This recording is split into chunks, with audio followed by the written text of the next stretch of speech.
Hey guys, today's interview is with Chris Irwin, and if you don't know Chris already, a quick Google search will show you that he is one of the leaders in the sort of horsecraft consciousness movement, horse whisperer movement in the 90s.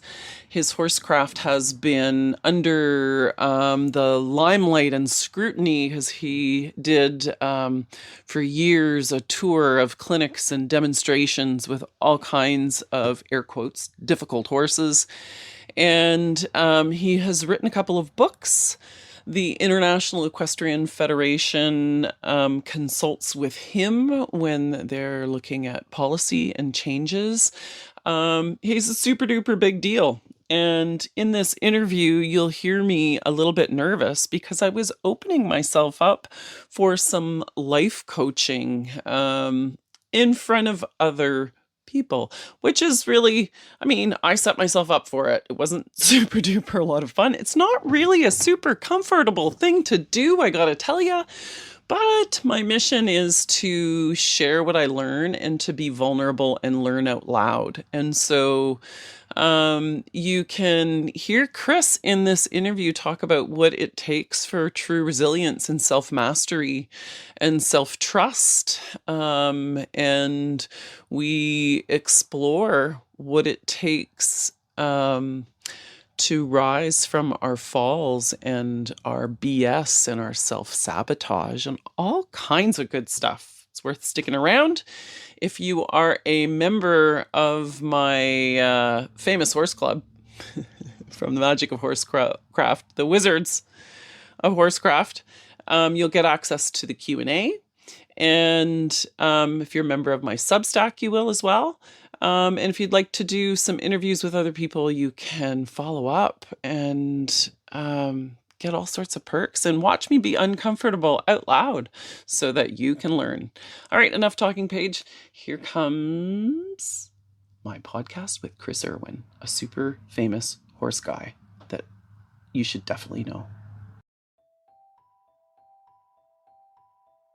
If you're an adult amateur horse lover who wonders what it takes to make magic with horses, you're in the right place. I'm Paige Lockton, and this is the Magic of Horsecraft. Join me for conversations with wizards in the world of horsecraft about the ingredients needed to build connection with horses and courage in life. Turns out these things are connected. How do I know? Like most things, I learned the hard way. I lost the magic I once had with horses. In regaining it, I discovered that the elements of connection are learnable. Whether you ride your horses forwards, backwards, or sideways, stick around for stories that show us how we are the same and that anything is possible. Take a chance. There we go. Okay, I think I'm over all my technological hurdles, and we'll get underway officially, and I'll let you know what to expect. So thank you all so much for being here. I want to start just with a little bit about who I am for the people who don't know me well, which really includes Chris, because we're just getting to know each other. Although I would say the points of connection bring us together like a house on fire. So there's lots of serendipity and points of connection. Before I get started, I want to acknowledge that I'm a little bit nervous and share a bit of something that will help to bring us all into line for a place where we can share authentically and prevent me from masking up and really connecting with Chris and his wisdom. So I'm going to be playing with something called a heart math monitor in the background here, which basically measures your Zen. And that's not necessarily what we're here for, but it will be part of the discussion because I've been on a journey to find connection with horses. My name is Paige Lockton, and I come from a long family line of horsecraft. My great-grandfather drove 10 horse hitches with a mangled hand. My grandfather was a cowboy known as Tuffy, and he was known for gentling and starting colts with tremendous success and sitting a good buck, although a good buck really nearly finished him. And my dad, a veterinarian, I'm a daughter of a veterinarian, and my mom comes from horse people too. And I would say they're tough and resilient stock, but tough and resilient stock are not invulnerable or bulletproof. And so through my journey, I have watched horsecraft evolve through my father's eyes. He's the storyteller of our generation. Through our use of best practices, which are being challenged and evolving, and through a seeming loss of an ability. So I look at the magic of horsecraft. You know, what is it when people really connect with a horse, no matter how they do it? So as the daughter of a veterinarian, there's no preconceived notion about a right way and a wrong way. There's just a feel-good way for you and your horse. So across the disciplines, what does it take to make magic? Why am I so fascinated by it? Because I seemed to have it, and I was sent hot horses and difficult horses to work with. And then I lost it, and I lost it in a really public way in front of my new peers, psychologists, at a special training seminar with Linda Kahanoff and Dr. Rebecca Bailey, where they expected miracles from me. And this goes down my sort of story, because I was the Olympic rider, that's how they referred to me, and the star, the superstar. Oh, you're going to be a superstar. Can't wait to see you work with the horses in freedom in front of a bunch of people in a situation that wasn't curated well near the end of the day, with husbands leaning over the fence watching and a horse pacing at the fence. And I was meant to have a moment of connection with this animal that just paced, and it wanted nothing more than to leave the round pen. It didn't want me anywhere near it. We both turned in the same direction briefly and came to a stop at the same time briefly. And I said, there's a good moment of join up to end on. I bullshitted or bullshit my way through the delivery of, you know, as we took it up later, what do you think happened in there? Oh, I think we joined up and I blah, blah, blah. And Dr. Bailey sent it to one of my peers. What did you see? And Ruth, a doctor or a psychologist, said, well, that was not what I saw. And Dr. Bailey said, with compassion and curiosity, what happened to you? And essentially, the answer was that learning wasn't safe. And my expectations always exceeded my ability to deliver, being that I'm 6'1" and I've been this tall since I was 15. And the situations I was in made me tend towards perfectionism and believe it achievable. That's the deadly one, when you almost consistent enough to believe it. And I had what seemed to be a young, amazing early trajectory in sport, but here I was late in life, post marriage breakdown, with a lump growing in my breast, waiting for a diagnosis and telling everyone around me that I was fine. I was like that character from Monty Python. Everything's okay, I'm fine. And the horses told everyone quite clearly that I wasn't. So my nervous system was on fire. Part of the training while we were there was to hook our nervous systems up to this great little system, this heart math monitor, which can show you whether you're in the green or in the red.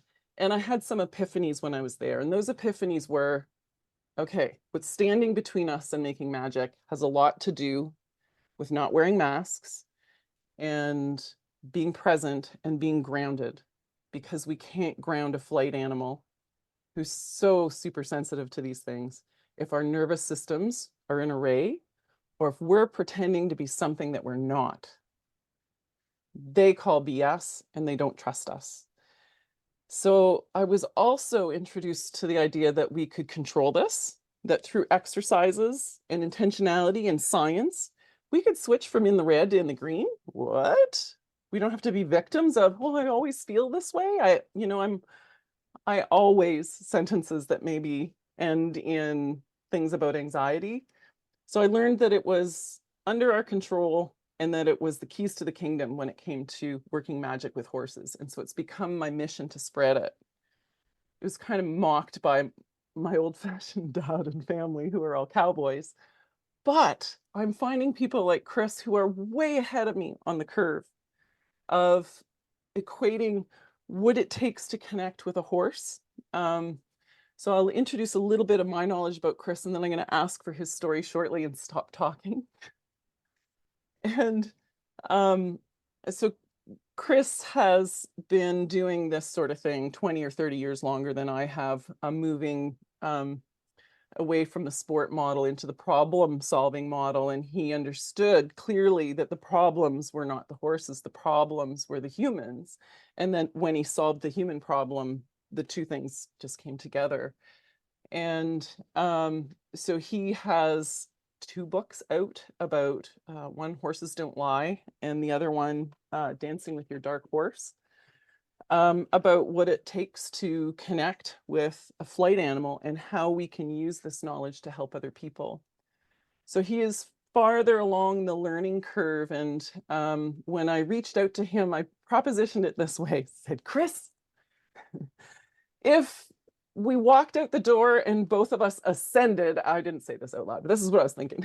If both of us ascended after this interview, and it was the last thing we ever shared with the earth, what would you most want to share? And he blew my mind, because it's right in the middle of what I'm sitting in. So I have been exploring what is required to be resilient, because I've had to buckle in. I have had a rodeo of a life. And I thank my stars for that now, because I've had to use all kinds of skills that, my people were too, like, that's namby-pamby stuff, but I've come into them largely because of the science and being mentored by some extraordinary people about what it takes to be resilient. But there's still this level of, and this is a Chris Irwin quote, circling the round pen. So in spite of applying these methods that we know, we're still kind of circling that round pen, metaphorically, with our nervous systems on alert. Given what we see on the news and what we're often exposed to in normal daily life. And he promises to help go beyond this and help us find primal resilience, and to be comfortable with the vulnerability of not knowing. How can we know? So after a really long, a long introduction, I'm finally going to hand the floor over to Chris and say thank you, and wonder if you can start a little bit with your journey in this direction, and what you would like to share about what brought you here, Chris, to helping the humans this way. Well, thank you, Paige. That was a lovely introduction, and thank you for sharing so much already.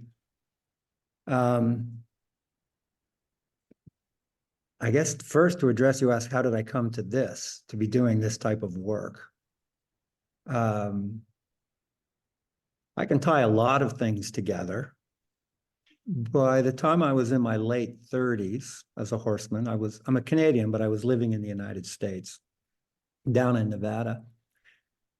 And what I had been doing for 15, almost 20 years at that point was starting young horses and problem solving with difficult horses. Thousands of first rides. And at the time, back then in the horse world, to make a career out of it, and you know this, you come from this, you've already alluded to this a little bit. Back then, the path to make it as a professional in the horse world was to compete.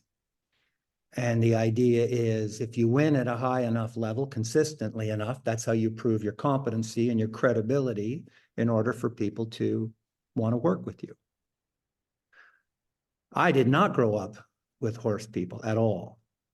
I grew up there in Ontario, in St. Catharines, on the wrong side of the tracks, blah, blah, blah, highly dysfunctional childhood, ran away from home, blah, blah, blah. And so horses were brand new to me when I discovered them, and when I was out searching, looking for meaning and purpose. And I found the horses. And so I was exploring all these different disciplines to find out, where do I fit? I'd started at the racetrack, and that wasn't going to be it because I'm too tall to be a jockey. And I wanted to ride. So I was experimenting and exploring with the different disciplines.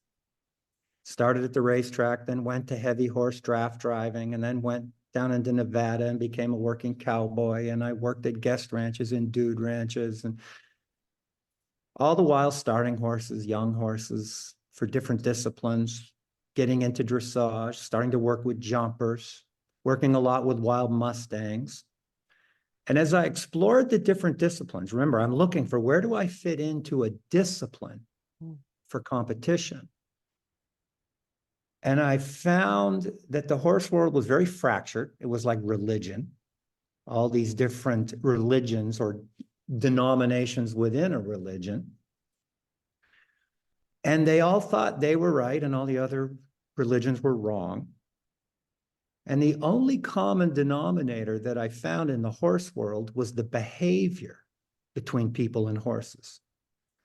So the cowboys don't want to listen to the dressage riders, and the dressage riders don't want to listen to jumpers. And those crazy 3-day eventers, they don't want to listen to anybody. Each discipline would listen to the gurus within its own discipline. And that was it.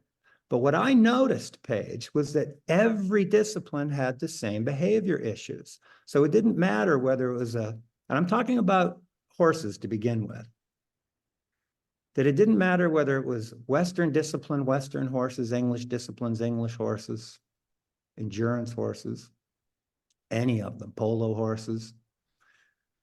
Could they get their horse in the trailer? Could they pick up its feet?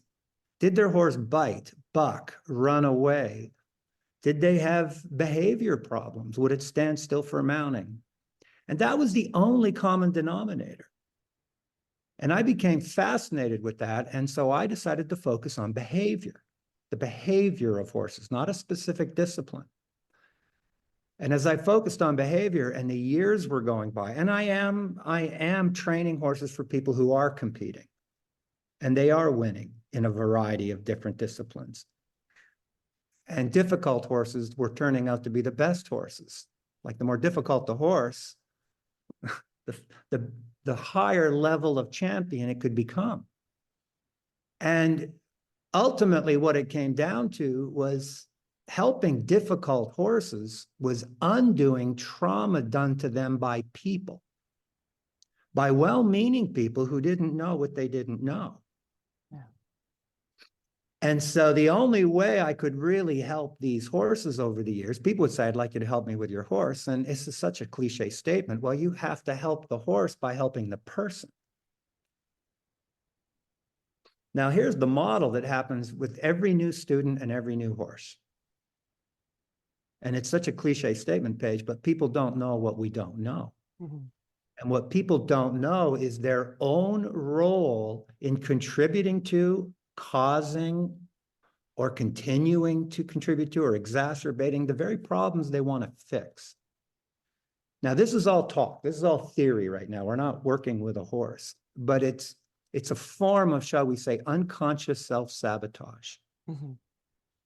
And so I started to see early on that the only way I could really help horses was through the people. So now, as you're working through the people, you're taking on the human condition. The horse world is just a microcosm for the human condition. I can't help someone help their horse unless I can coach them on dealing with their anxiety, dealing with their frustration, dealing with their fears, dealing with their wounded inner child, dealing with their expectations, their frustrations. And ultimately, where that all begins is coaching people in the mindfulness of what they're doing. So now I have to give you an analogy. And many of the people listening to this have heard these analogies before, but I got to go there. Well-meaning people, the road to hell is paved with good intentions. And as an analogy, what's happening with horses and people is when you watch a child loving a kitten and the kitten's not loving the loving. Now, this is about to start getting very real for the psycho-spiritual people who are working with animals. And that is, the intention of love is honorable. The child loving the kitten genuinely wants to love the kitten, but the child is unaware that how they're loving the kitten is not appreciated by the kitten. And that's a very real model. And the same thing is happening with people and horses. So when I coach people with horses, even Olympians don't know what they don't know about how what they're doing is truly affecting the horse. Mm-hmm. How what they're doing, not what they're doing, how they're doing it, how they're lunging, how they're long lining, how they're riding, how they're picking up feet, how they're putting the bridle on, how they're petting a horse, all of it, how. Just like the child who doesn't, the child intention to love the kitten, the child literally does not realize that the body language coming out of the child is offensive to the kitten. Mm. The child thinks the kitten is the problem. And the child gets scratched or bitten by the child and drops it and says, bad kitty. Now we look at that and we know that that is a child who loves a kitten and is naive and innocent and doesn't know what they don't know about their behavior. Yeah. So they just need to adapt their behavior to get what they want. Now, fast forward, making a big leap ahead, whether I'm working with horse people in personal development or first responders who have no experience with horses, or combat veterans, or psychologists, psychiatrists who have no experience with horses. We do a little work, very basic groundwork with horses, and they're getting a crash course in becoming more self-aware of their body and what they're doing with it. Now, so far this is about horses, but it's about to become about us, okay? And beyond just the fact that we're not aware of how we're responding to animals and causing the very problems we don't want to, that we want to help. And so whether it's a stressed out cop or talking with you, let's say you and I just went out and did a little work with a horse. Then we go back in and I would say to the person, is it fair to say that at the beginning of the session, you weren't as aware of your body language as you were at the end of the session? And they'd say, yes. Is it fair to say that you saw a big shift in the horse's behavior with you? That it didn't respect you, it didn't trust you, it didn't really authentically give itself to you. And then you made changes. You became more aware of what you were doing with it, and it shifted to become who you wanted it to be. And they all say, yes, that is what happens. So then the big question becomes, well, what are the chances that's only happening with horses? What are the chances that's only happening with the child and the kitten? What's happening with the child and the kitten and what's happening with people and horses is what we're doing to each other. And it's what we do to ourselves. So it's an analogy. It's not a metaphor as much as it is a direct, transferable analogy that managing ourselves, managing our own vulnerability, is very similar. What we need from ourselves to manage our vulnerability is what horses need from us to manage their vulnerability. What prey animals need from us to manage their vulnerability. And that's completely different than what dogs need from us. The dog as a predator is innately more confident than a horse is. Mm. So the model, and then we take it a step further. So many people, and we'll bring this back to you and start getting into specifics shortly. I'm just kind of setting the stage for what this even is. Perfect. So the model is you have a horse inside of you. It's your vulnerability. We all do. I'm not the first person to talk about this. This precedent's been around for a long time. Sigmund Freud, the founding father of psychology, said the closest thing he could come up with to describe what he felt was the relationship between the conscious mind and the unconscious mind is a relationship between a person and a horse. Now, whether I've worked with someone teaching what I teach or not, you and I have never worked together with horses, but I know for a fact that you would agree with the fact that when you're with a horse, Sometimes you are leading the dance and it's beautiful and the horse is doing what you want. Sometimes the horse takes over and you're no longer leading the dance. That same thing, that back and forth between I feel I am confident and in charge of my life and it's going the way I want it to go, and the very next moment, it's not.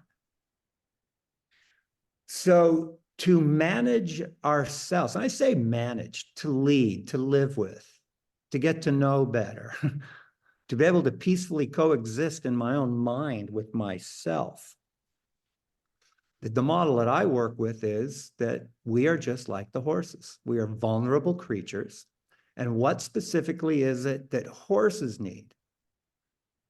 And from there, I would say this, in the horse world, the model that so many people have looked at, and I'll get really specific, since the Monty Roberts phenomenon 20 years ago.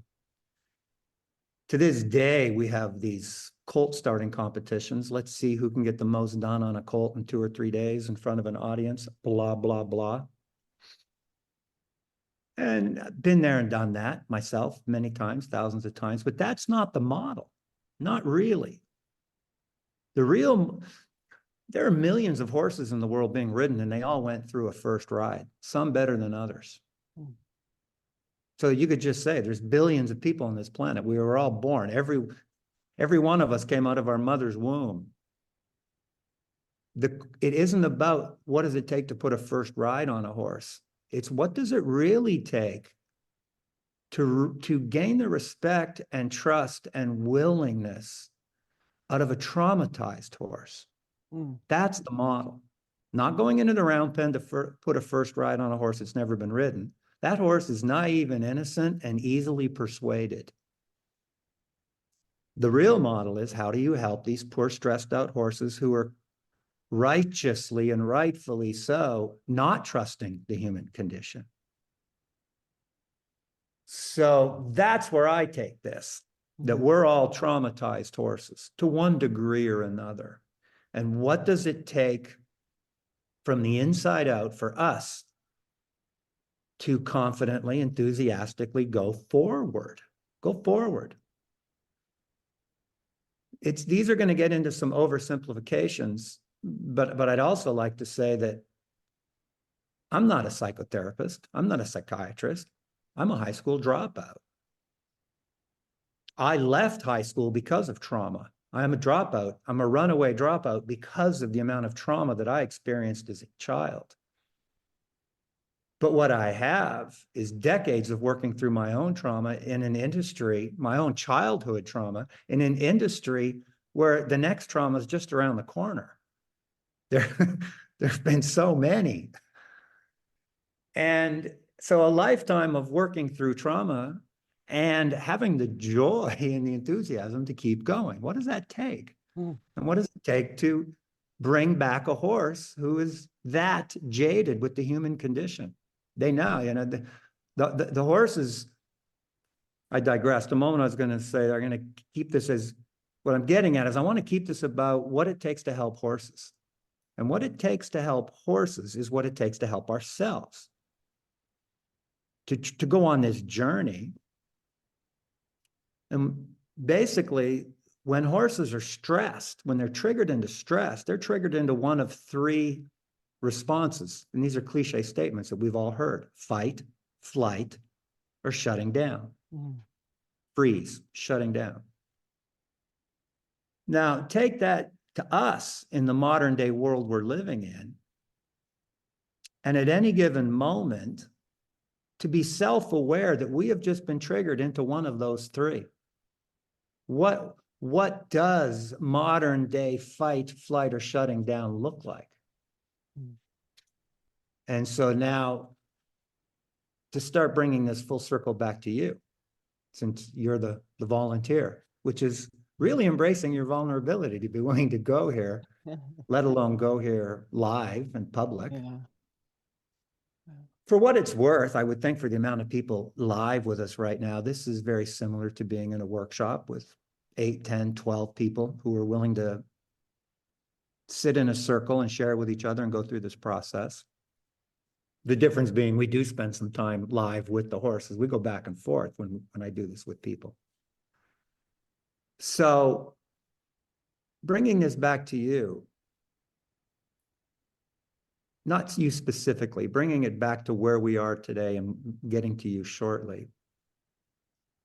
But intuitively for me, the first thing that comes to mind when I listen to your story of going down to Arizona is to ask you a question.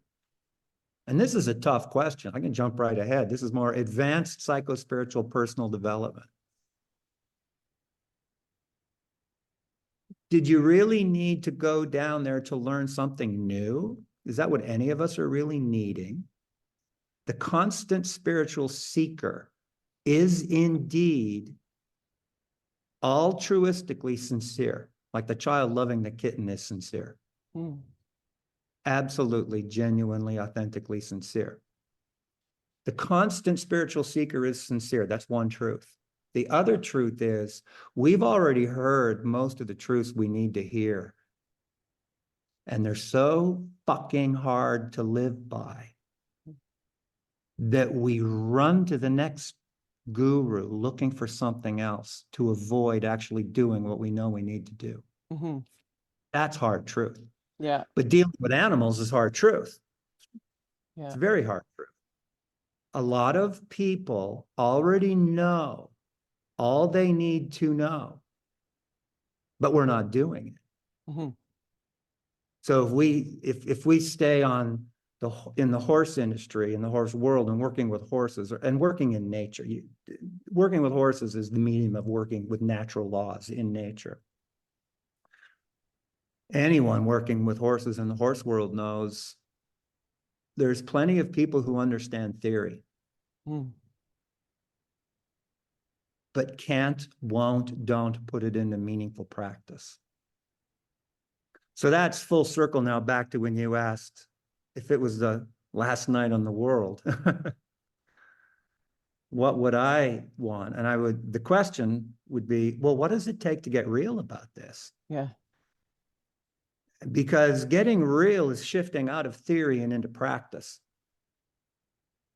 Lots of people at clinics sit there with their arms folded and they know theoretically lots about biodynamics, biomechanics. They know how a horse should be moving with its body, but are still in denial of the fact that they and their body aren't able to facilitate the ideal that they know of. So what does it take for us to walk our own talk? Yeah. That's I a can hard tell you a bit question. about that. I can tell you a bit about it because I'm right in the middle of it. Yeah. So Good, because it was time to come back to you. So yeah.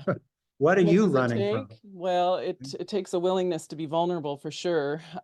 If you ask the question of if we went back in time to 4 years ago when I went to that training, did I need to go from the training because a spiritual seeker is always seeking? But I would say at that time, yes, I did.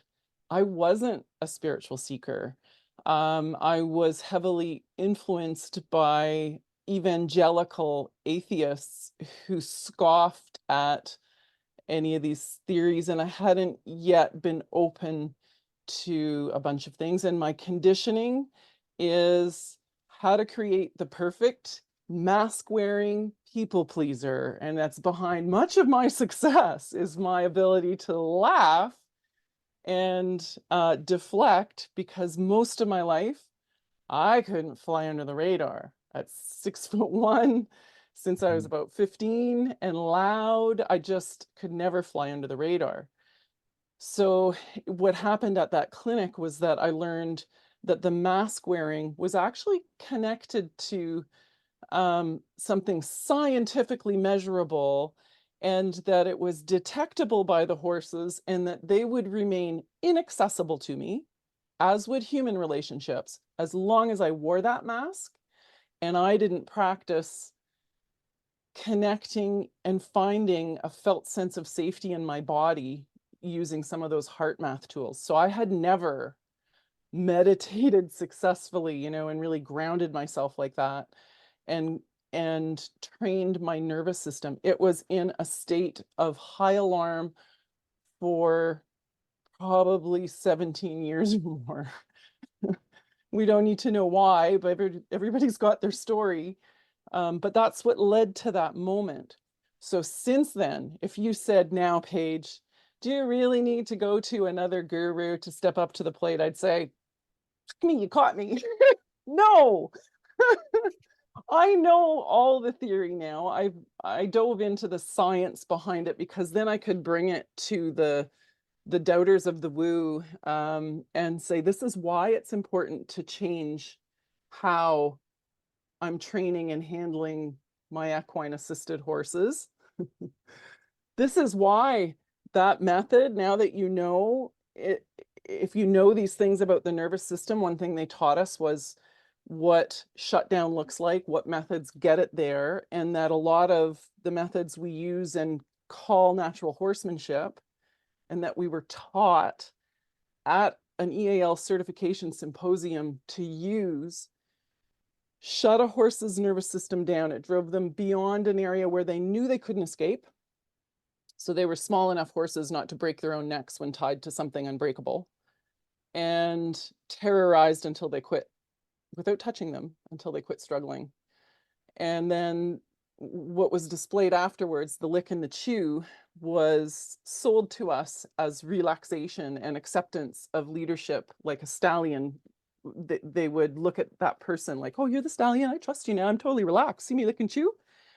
And I dissociated during all of it. I was looked to as someone with a voice for reaction to it, and I didn't know enough at the time to step up to the plate and defend the gut feeling I had that we shouldn't be using these methods to produce horses that are quiet enough to let autistic kids swing from their tails.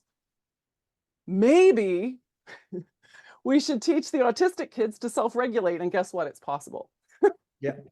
And Great. so part of my mission when I went down then to that clinic and I had these aha moments, one of them was to understand quite clearly which methods put a horse in shutdown and when to choose them and when we could maybe do something else, and to communicate that to people. And so now I'm kind of standing on the edge of gathering what I've learned down my rabbit holes. And as people are saying, are you ever going to teach riding lessons again? Having left the industry because I couldn't make, this is so important, you touched on this earlier, you touched on the fact that it was people with inadvertent, unfulfillable expectations from their horses. They didn't know what they didn't know. They were choosing methods because, God, Google the word horse trainer, right? And methods, like, oh, there's so many methods. And I was supposed to, as a horse trainer, dumb down the horses to tolerate what I would air quotes call muggles of the world, the non-magical horse people, the lovely adult amateurs that are coming after work all stressed out for their riding lesson. I was supposed to dumb down the horses to make it work, and I just stepped out of it.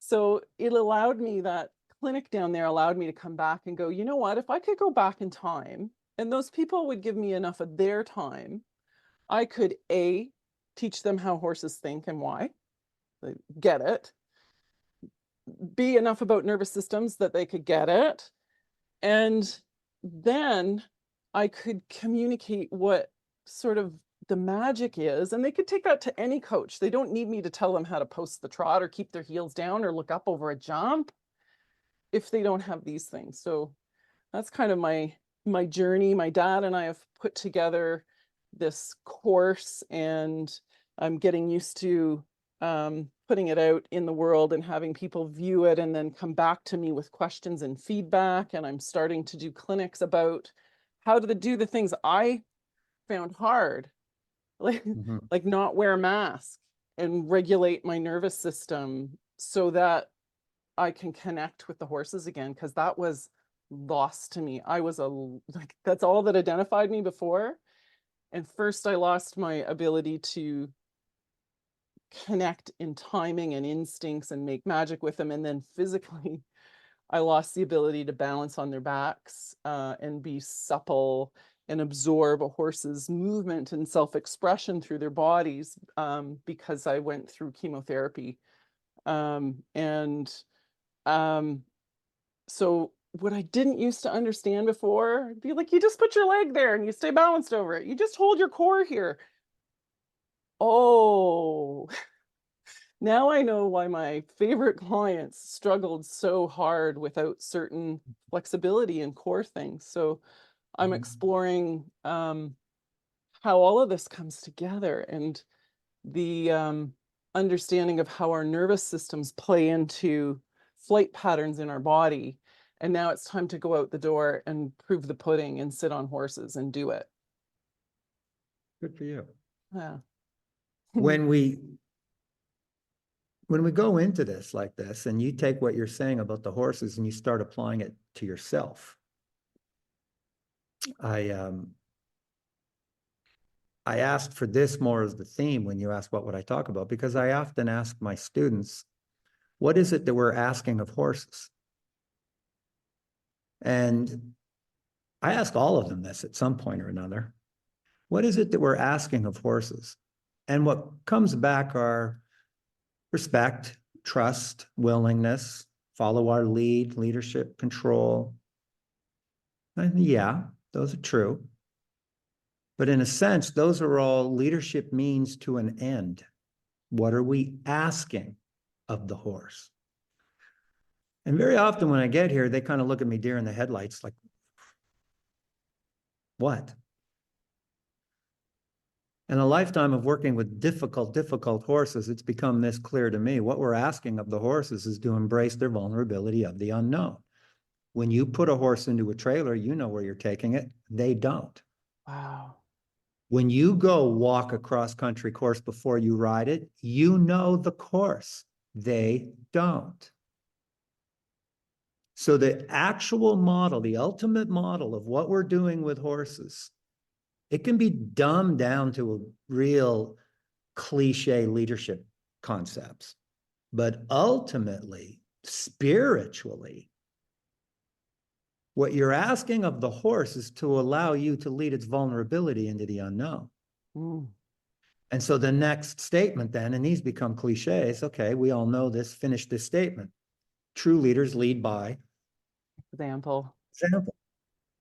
So this is the precedent for, okay, and there's a direct correlation here. The more traumatized the horse is, and all these cliches become true, the horse is a mirror, then the more aware you're going to need to be of what it takes to help them. Mm.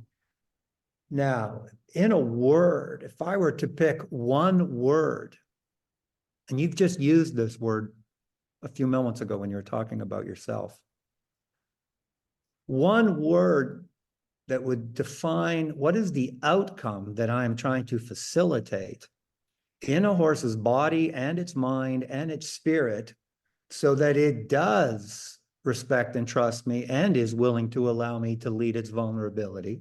What is the one word that ties it all together? And it would be balance.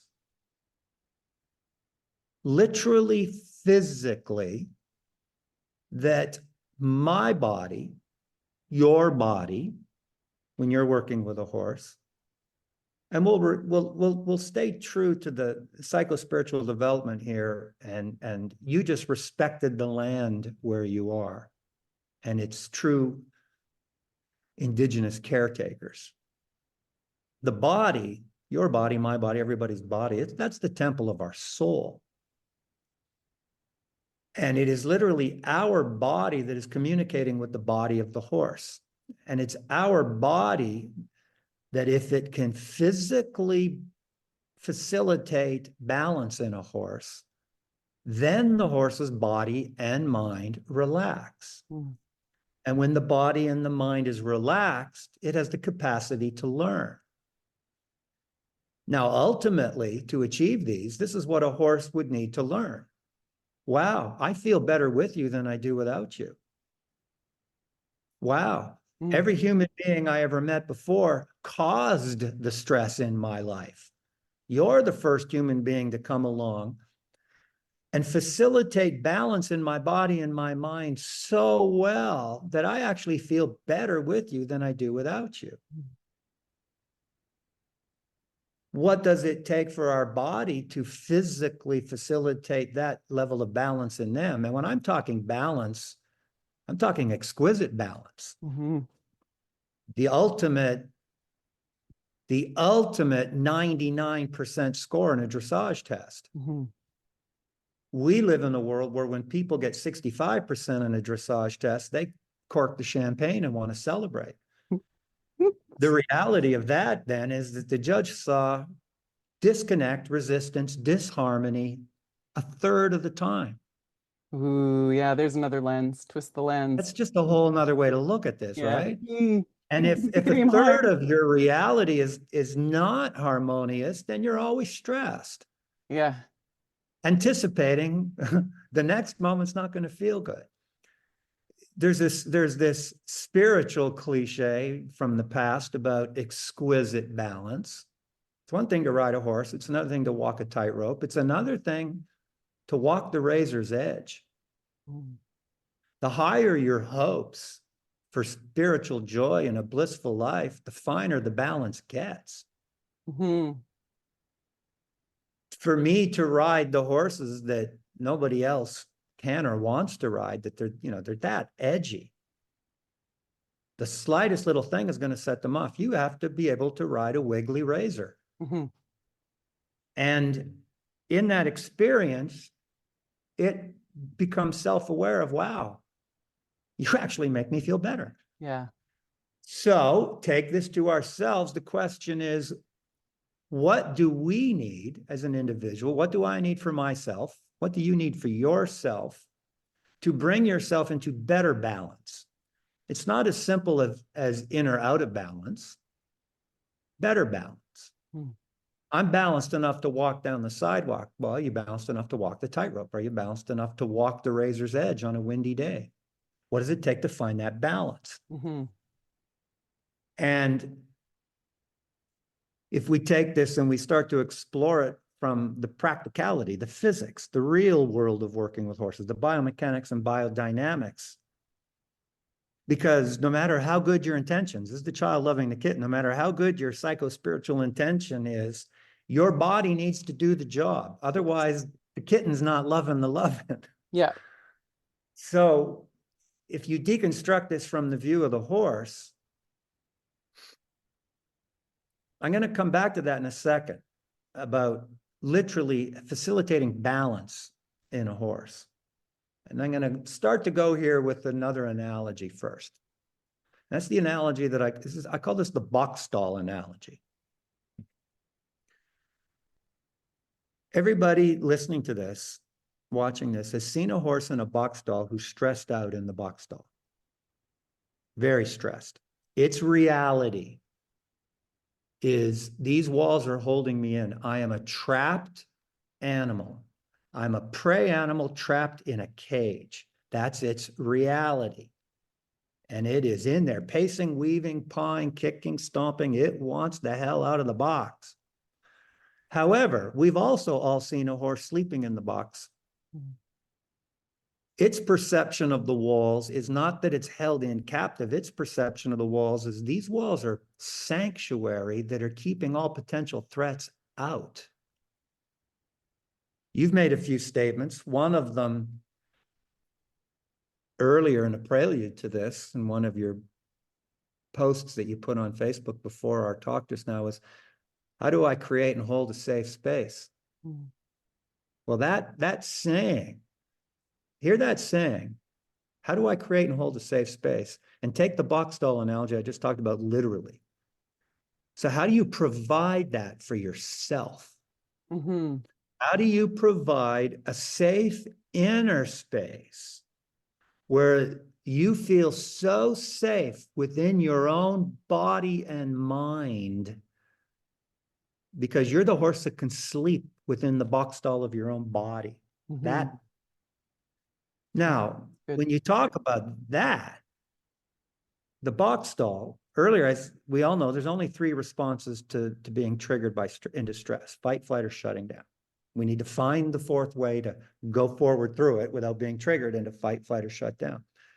When you're working literally, practically with the horses, and esoterically with ourselves, there's only three energies, Paige: push, block, or draw. Hmm. When you're riding your horses, those are the energies. Put a leg on is to put it on is to either push or block. Those are the only three energies. How you show your respect or love or appreciation is how you use your push, block, draw. Again, think child loving the kitten. Mm-hmm. The child's loving the kitten, but the push, block, draw coming out of the child's body into the kitten is not aligned to the kitten's needs. I'm going to blend these all together now. The energies of the box stall that are sanctuary, that's blocking it. That's boundary energy. So these are cliche terms, but here's a question for you. Do you feel safe within your own self-imposed boundaries? Increasingly, but that has been a challenge. That's why we're here. Yes. But now Yeah. we're getting more specific. Yeah. Yeah. So having, Resiliency requires hmm, self-confidence, which requires adding up little successes that actually work, mhm, and they don't actually work until you start working with your own self-imposed boundaries. So I mhm. cut you off. What were you going to say? I've jumped another tangent, I guess, but you were asking whether I had a felt sense of safety within my body, and I would say it's still hit and miss, and so I'm still managing that, and that often after a period of managing it well, then I don't maybe invest as often or bring myself back into balance maybe frequently enough during the day. And so I can find um, my nervous system and my thoughts falling back into old patterns then again of self-sabotage and thoughts that are worst case scenario. And we're right on the stage of like grabbing those thoughts and wrestling them and changing patterns. And um, and part of the thing that seems to be helping is actually something that we talked about earlier. It's a course called A Course in Miracles, and it requires you to reflect on the daily lessons, usually 5 or 6 times a day, somewhere between 4 and 6 times a day. You've got to stop yourself and go over that idea and let it trickle through your body. And when I first started, I was like, oh, okay, I got the thought. And then at the end of the day, or maybe even the next morning, I'd be like, oh, yeah, I never paused to think about that. I got too busy. I fell into workaholism and anxiety about deadlines I'm not meeting and people pleasing. And here we are again. So my strategy for cycle breaking a nervous system that, given its druthers, particularly while I'm writing and kind of doing some stationary things, because I do better in movement. My early life was all moving through my body and being present. To help me while I'm maybe overthinking and writing, and in my cabin here, I'm introducing alongside those breaks to study the Course in Miracles material, with some timers to remind me, and I'll bring my nervous system into balance. So I do it from a grounded state, and I can feel my nervous system shift, ground. And the more often I have little 5-minute resets, the better, as opposed to embracing a model of, meditating at the beginning of the day and the end of the day. Well, in between can kind of run a little bit wild. So my strategies are to handle this period of my life when I'm largely stationary with these sort of things, but to manage my life by working to my strengths more and design a life where I get to be present more because I'm spending more time with horses and humans is my goal. Um, and then yeah, that's where we're sitting. We're right in the middle of all that sort of change and getting rid of programming that that I grew up with, and finding the garbage thinking. And it coincides with this because typically if I have this monitor on, it'll tell me when my nervous system is in a nice state of alignment, the kind where you're in the zone, the place you want to ride from or sing from or pray from, or if you're in a dysregulated state. And I can anecdotally, when it makes a sound and lets me know, pong, I'm in the red, go, where were my thoughts? They were on the worst case scenario. Got this new idea. It's amazing. I'm going to pursue it. What about? And it's those sort of self-sabotaging circles that I'm at the point of ending now, and why we're here. May I respond? Absolutely. Floor is yours. Thank you for listening. Oh, no, thank you. We both will go on. As I respond to you, I had no idea when we started this where this is going to go. I didn't know where you were going to bring us. With your, it's all good. So I rely on what you bring up in me, what comes through me. When we talk about the horses, I keep bringing it back to that as the analogy.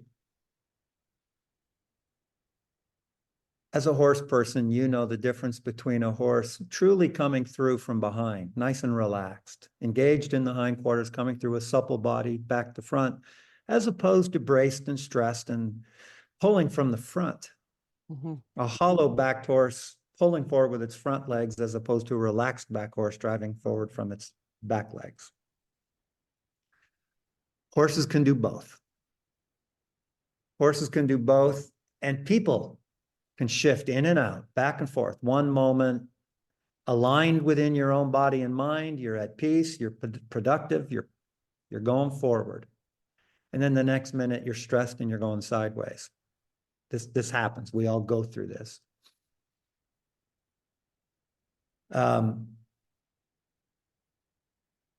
If we talk about horses, and when they shift from being in balance and comfortable to out of balance and just looking at the creature for what it is, it doesn't even have to have anything to do with us interacting with it. You could be sitting there just watching horses out in the field. And just as they can work from back to front or front to back, the energy, the chi of life in them tends to flow from back to front or front to back. So biomechanically, to get very specific about this, comes down to this. If they're quiet and their nose moves first, so let's say they're eating grass, all blissed out, total endorphin flow. Something in the environment triggers them. Their head comes flying up first, their nose, and it turns away, okay? So I'm going to pull back from the camera a little bit, and I'm going to look to my right in a moment. Two different ways. First is nose first. If you watch my face related to my chest, nose goes, and then the chest goes. So that's a nose first turn. Yeah. This is starting in my core, coming up through my chest, up to my neck, and my face will be last. So this is my body turning, taking my face with it. If we start to think of riding, the balanced horse has its neck and head. It stays in the center of its chest and shoulders, and it's the body moving the head. It's not the head independently moving around like this on its own. Now, the oldest cliche from the horse world, Paige, is hold your horse. Hold your horses, hold your horses, hold your horses. And we're living in a world, and I don't think this is new. I think this has always been the case. There's been themes already in the hour we've been talking, and one of them is the difference between theory and practice. It's one thing to understand the concept of a good rider doesn't pull on the face. A good rider can gently hold the face and ride with their seat and legs. But most people don't. Most people are pulling the face. Now, it's just the physics of the temple of the soul, the horse's body as the temple of its soul. When the nose goes first, all the alarm bells go off. So a good rider can facilitate balance in a horse with a connection, with a contact that holds the horse and makes sure the nose is last to go into bends and flexes and turns, not first, last. Now, holding a horse is a form of boundaries. It is. Now, I'm going to keep going forward with the horses for a moment. But when we talk about horses and we talk about balance, we talk about stages in a horse's development. You're talking about stages. When I asked you, and I asked you as a question, I didn't make it as an assumption or a statement. The question was, did you need to go to Arizona? Or was it distraction? Was it flight to merely avoid doing what you know you need to do? And you said, no, it was legitimately searching and exploring for new, and you found new, and it was good for you. That's great. So there's stages. We're at different stages. These are the cliches when people talk about young souls and old souls. Where are you at in your development? Where is a horse at in its development? And I believe there's 3 general stages for a horse's development. First stage is training. Next stage would be schooling. Those words get interchanged all the time, and they're not the same thing. Thoughts and feelings are not the same thing. Training and schooling is not the same thing. Essentially, with training, we're adapting to the needs of the horse in order to earn respect and trust. We adapt to the horse. If we do that, the horse gives itself over to us, and then we can start schooling it. It's learning how to learn. With good schooling, eventually with good schooling, the horse develops self-carriage.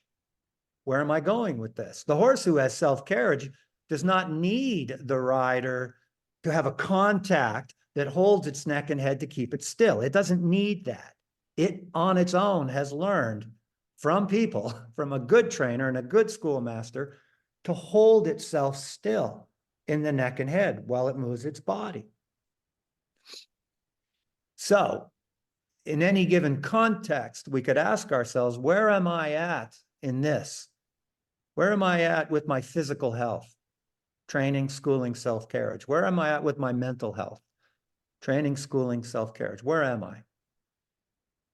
I could honestly share with you that the first 50-something years of my life was training. I'm going to be 64 this summer. 50-something years of my life when I'm in training, not knowing what I don't know.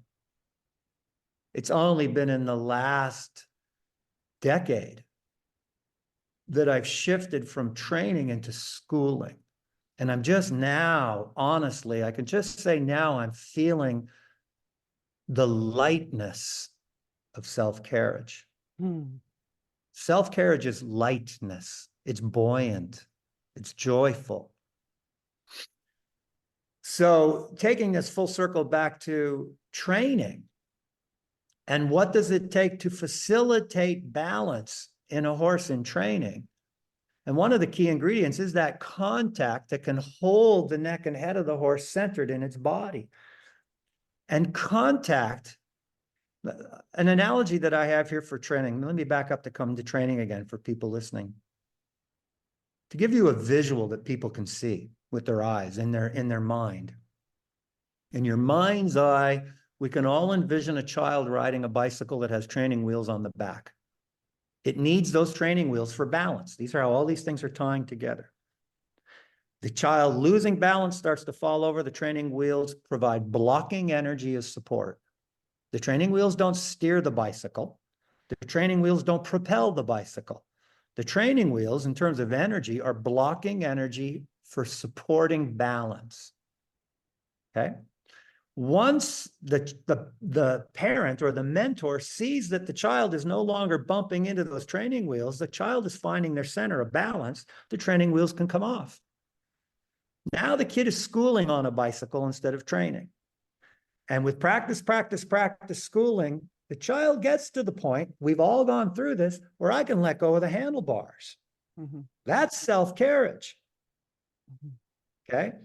Now that would be the ability to ride Grand Prix dressage without the reins. My horse has that degree of self-carriage.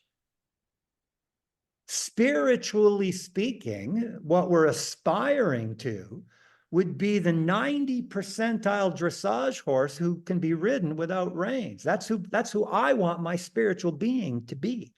I want it to be this forward, buoyant, gymnastic, elastic, joyous Grand Prix dressage horse who can also jump across country horse with all this joie de vivre. And nobody's hanging on to my face to do it. I can carry myself through this. That's the goal. Mm-hmm.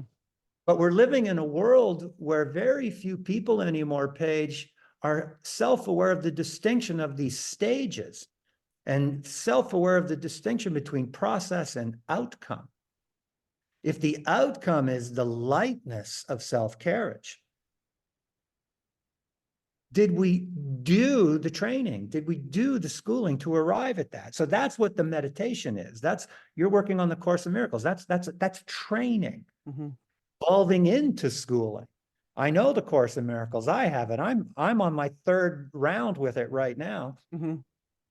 I started in my 20s. But whether it's the Course in Miracles or the Bible or whatever spiritual path you're on, we have to be honest with ourselves about the difference between theory and practice. Are we putting this into practice? And for most of us, to tie all this together, what's not put into practice is the self-imposed boundaries to make sure our nose is last into the turn. Now, here's what I mean by Self-imposed boundaries. I want to just say that again. The self-imposed boundaries to make sure. our nose is last into the turn. Boom. Not enough of us have a spiritual outside rein. Oh, this is good. We have an ego that says, here's my inner leg, bend. We have an ego that puts on a hell of a leg and a spur, but we don't have a spiritual half vault and we don't have spiritual contact in our own reins that keeps our nose from getting out of joint. And spiritual self-imposed boundaries. Now remember, when the nose of a horse goes first, that's for fight, flight, or shut down. It's going to produce adrenaline. Now, if we stick with this as an analogy for what happens to us, contact that holds the horse in the center of its body, hold its neck and head, that is to provide a still head. Still head is still mind.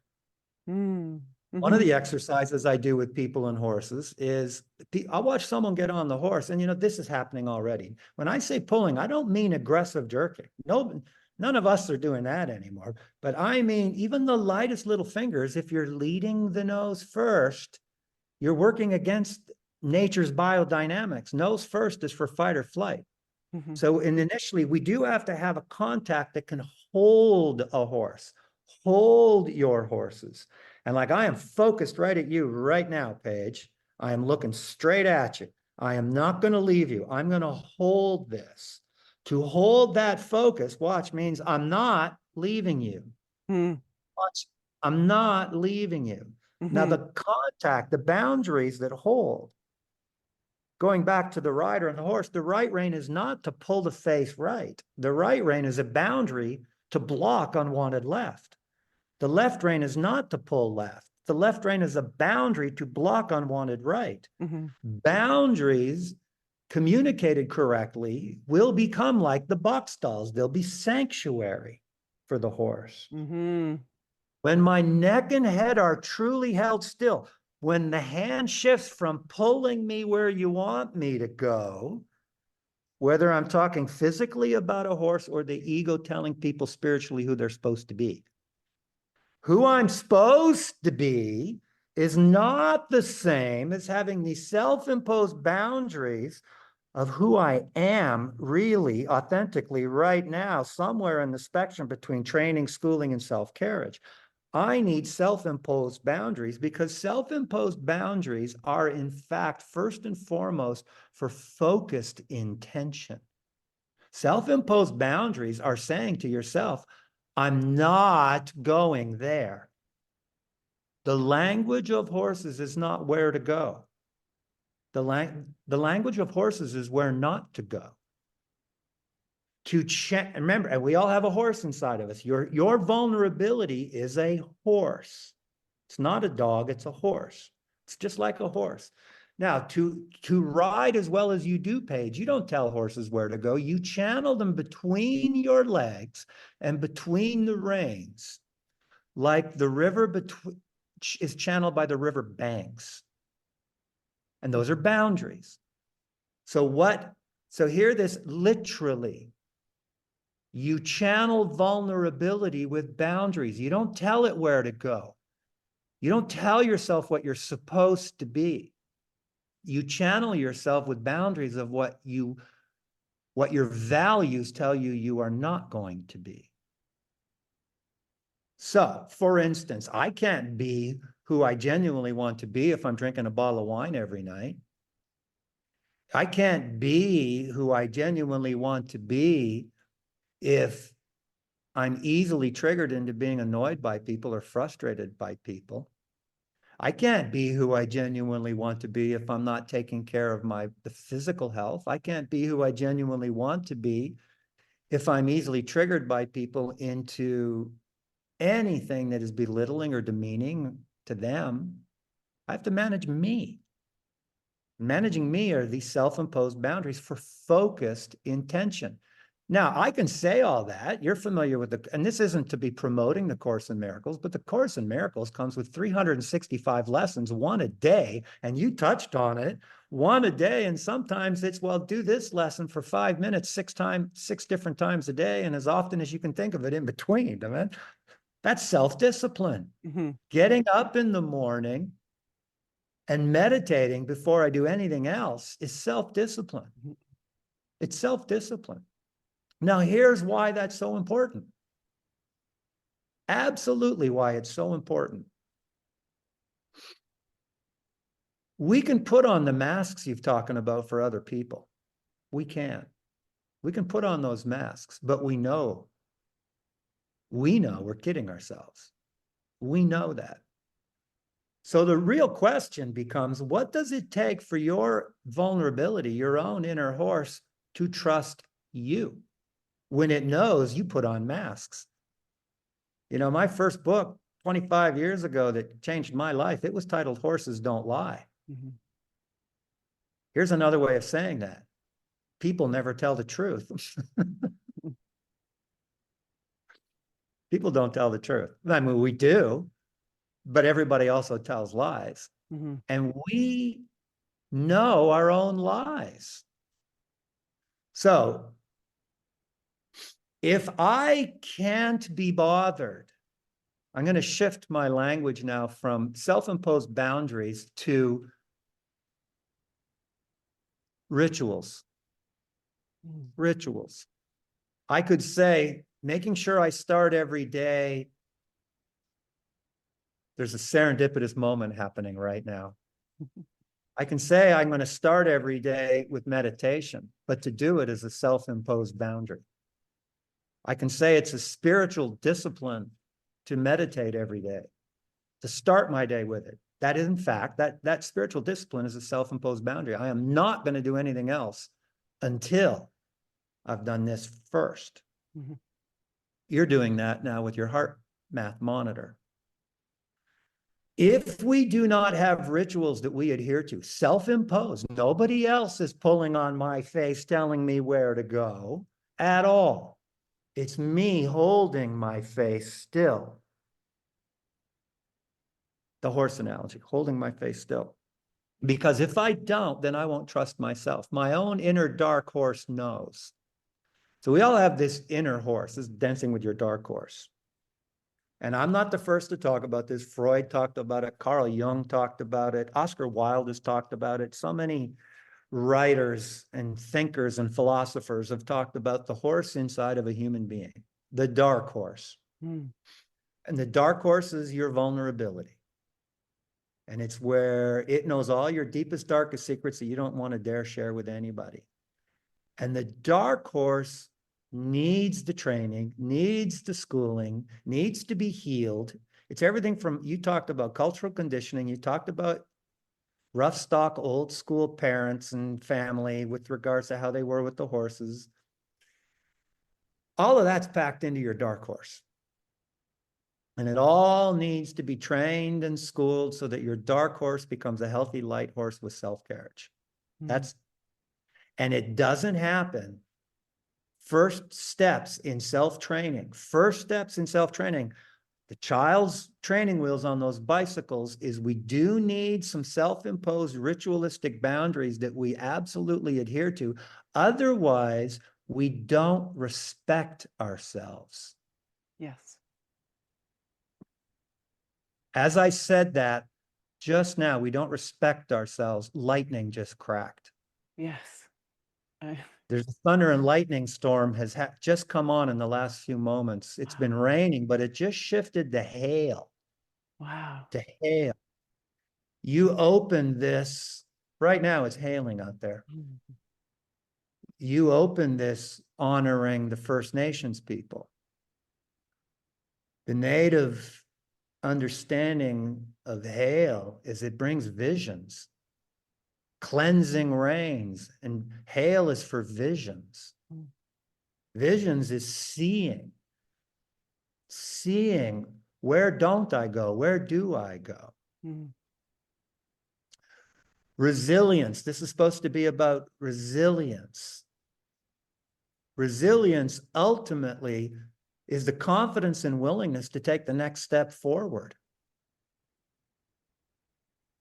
And to have the confidence and the willingness to take the next step forward, the question is, well, what does that take? And it takes, a saying came through just about a week ago, a new one for me. While I was not looking for it, I was in a very meditative state. I was running, and stream of consciousness was coming through. And here's what I heard. If you can see the next wave coming, that's all the hope you need. The next wave. You don't need, there are no guarantees, but if you can see, and so you're a cross-country rider, you see the next fence coming. Yeah. You're riding the next fence, the one right in front of you. Even just the footing in between. Yeah. Now, to do that requires, I'm tying all this together now. To do that, to see the next wave coming takes awareness. Awareness. Let's talk about situational awareness. Very clear awareness, not high anxiety, ADD distraction, calm, confident awareness, situational awareness. And let's bring this back to the horses for a moment. And why I say horses are not dogs. For most dogs, there's always exceptions to every rule, but for most dogs, their instinct is to protect you, whether they can or not, but their instinct is to protect their family, protect their person. A horse, it is not at all natural for a horse to think that it would protect you. You're the shepherd, it's the prey animal, it's the sheep. So let's talk about the difference between dogs and horses for just a moment, because our vulnerability is far more like a horse than it is like a dog. When you watch dogs wrestling, or cats, when you watch predators wrestle, it's play. But what they're practicing is capturing predators. That's what they're practicing, the ability to capture prey. When you watch horses kind of kicking and biting and chasing each other around in play, what they're practicing is avoiding being captured. What do I need to create a safe space? I'm going to come to that again. What do I need to create a safe space? If you think about being a horse, the mind of a horse, the most important thing is to avoid being captured. Avoid predators. What does it take to avoid being a predator? Well, not the big muscles of a bigger predator. When you watch dogs and cats wrestle, ultimately the natural law, typically, the vast majority of the time, bigger muscles win. In the horse world, we see a lot of Jack Russell Terriers, and they think they're really tough, and they are. But my Pyrenees will put it down. The Doberman, the Akita, the German Shepherd, they go, no, no, no, no, no, no, no, no, no. You're full of little canine ego, but you're not nearly as tough as you think you are. Now, in the prey world with horses, it's the exact opposite. Paige, you have seen ponies rule warm bloods. And I'm not just talking shit here for the sake of talking shit. This is all about to get very real and how this applies to us. So if the ponies and the little horses can often rule, then leadership among horses has nothing to do with physical size and strength. Mm. And when I ask horse people, what's the number one skill a horse needs for survival, the number one answer that comes up first is always the ability to run away. I say, no, it's not. It's the ability to see the predator coming in the first place.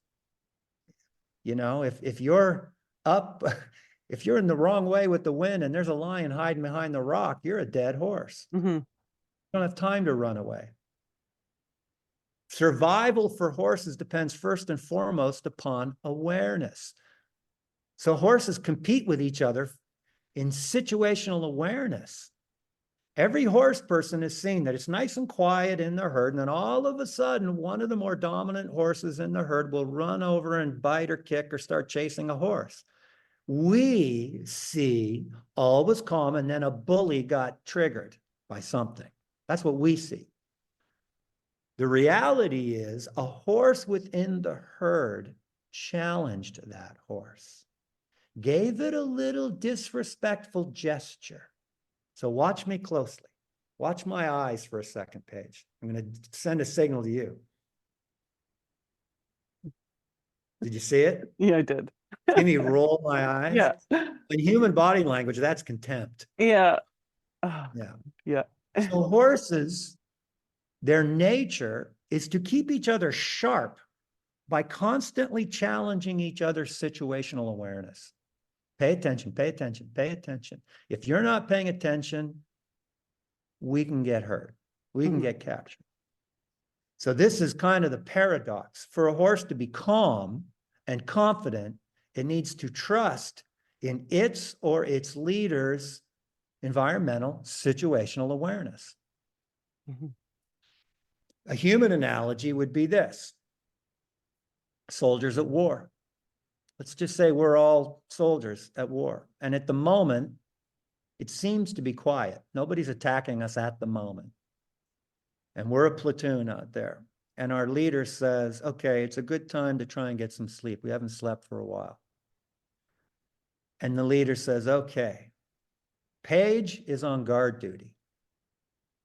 Paige is on guard duty. Now, what everybody in our platoon knows, we've been with you. We know you. We live with you. We work with you. We fight with you day by day. We're a herd of prey animals. Soldiers are prey animals. Even predators are prey animals. Mm-hmm. While the wolf is stalking the rabbit, there's a hunter stalking the wolf. Soldiers prey upon each other.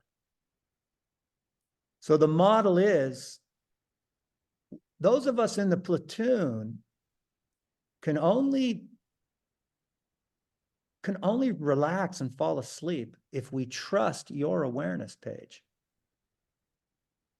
Paige is on guard duty. My safety depends on her ability to see the enemy coming and wake us up in time. Mm-hmm. If we could sleep. Probably not sleeping, but we're resting. So tie all this together. For us to have genuine confidence and resiliency, we need to have absolute trust in our own awareness, not bullshit ourselves. We can put a mask on for other people, but we know deep down inside whether or not we are aware, whether or not we are unconsciously reactive to the things that are happening to us in life, or whether we are consciously responding to the things that happen in life. Which is it? So working with the horses is practice in awareness. A horse can't trust reactive trainers who could have prevented what they just either caused or allowed to happen. That doesn't work. Mm-hmm. That doesn't work within ourselves either.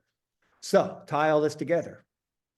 Self-imposed rituals, self-imposed boundaries are in fact to get us calm enough and focused enough and aware enough that we shift out of reactive into proactive as much as possible, that we shift out of unconscious reactions into conscious responses.